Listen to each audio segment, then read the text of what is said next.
بسم اللہ الرحمن الرحیم وبہ نستعین۔ کیا آپ کے گھر میں کوئی قانون ہے یا نہیں ہے؟ آپ کے بچے کس ٹائم تک ٹی وی دیکھتے ہیں؟ اور جب ٹی وی دیکھ رہے ہوتے ہیں اور آپس میں بچے لڑ پڑتے ہیں، جھگڑا کرتے ہیں، تو آپ کے پاس رائے حل کیا ہے؟ آپ کا رویہ کیا ہوتا ہے؟ کیا اٹھ کے آپ بچوں کو ڈانٹ دیتے ہیں، کسی ایک کو ڈانٹتے ہیں یا سب کو ڈانٹتے ہیں؟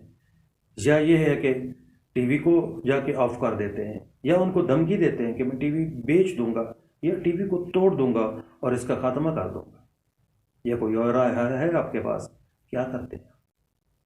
12 سال سے کم عمر کے بچوں کے اندر یہ خصوصیت پائی جاتی ہے کہ وہ قانون پذیر ہوتے ہیں۔ شرط یہ ہے کہ آپ نے ان کے لیے قانون کیسا بیان کیا ہے، مثبت صورت میں یا منفی صورت میں۔ قانون شفاف ہونا چاہیے، قانون آسان ہونا چاہیے، قانون سیریس اور سنجیدہ ہونا چاہیے، شوخی اور مذاق نہ ہو، ان کے ذہن میں بیٹھ جائے کہ ان پہ ہم نے عمل کرنا ہے۔ قانون ایسا ہو کہ قابل نافذ اور لاگو ہو، اجرا کے قابل ہو۔ اور جب قانون نہیں ہوگا تو افراتفری ہوگی۔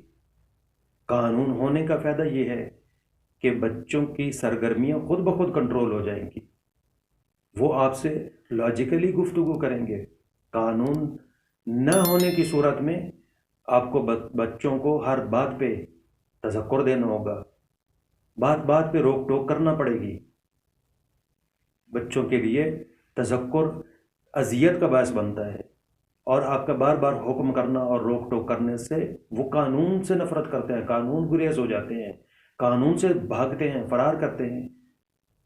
بات بات تذکر دینے سے آپ کا احترام ختم ہو جاتا ہے، اور جب احترام ختم ہو جاتا ہے تو اصلاً وہ آپ کی کسی بھی بات کو ماننے کے لیے تیار نہیں ہوتے۔ خداوند عالم نے 5 قسم کے قوانین بنائے ہیں، اور وہ یہ کہ کچھ ایسے کام ہیں کہ جن کو انجام دینا ہمارے لیے ضروری ہے، اور کچھ ایسے کام ہیں جن سے خداوند عالم نے منع کیے ہے، ان سے اجتناب کرنا لازمی ہے۔ اور کچھ ایسے قوانین بنائے ہیں کہ جن کو انجام دینا اس کی خواہش ہے، اور کچھ ایسے کام ہیں کہ جن کو انجام نہ دینا اس کی چاہت ہے، اور کچھ ایسے قوانین ہیں کہ جہاں انسان کو اختیار دیا ہے اور انسان کے حوالے کیا ہے کہ وہ جو چاہے کرے۔ تو یہ ایک نمونہ ہے ہمارے پاس احکام خمسہ کا کہ ہم اس کو بچوں کی تربیت کے لیے استفادہ کر سکتے ہیں۔ اسی طریقے سے قوانین بنائے، ہر بات پہ قانون نہیں ہونا چاہیے، اور ایسا بھی نہ ہو کہ گھر میں اصلاً قانون ہی نہ ہو، تو یہ بھی صحیح نہیں ہے۔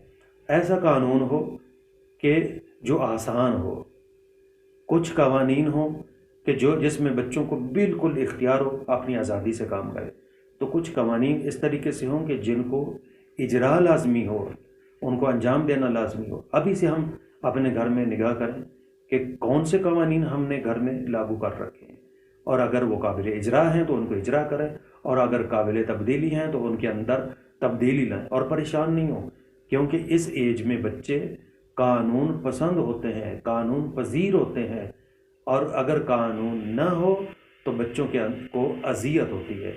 لہٰذا ہمیں اپنے ان قوانین پر نگاہ کرنے کی ضرورت ہے۔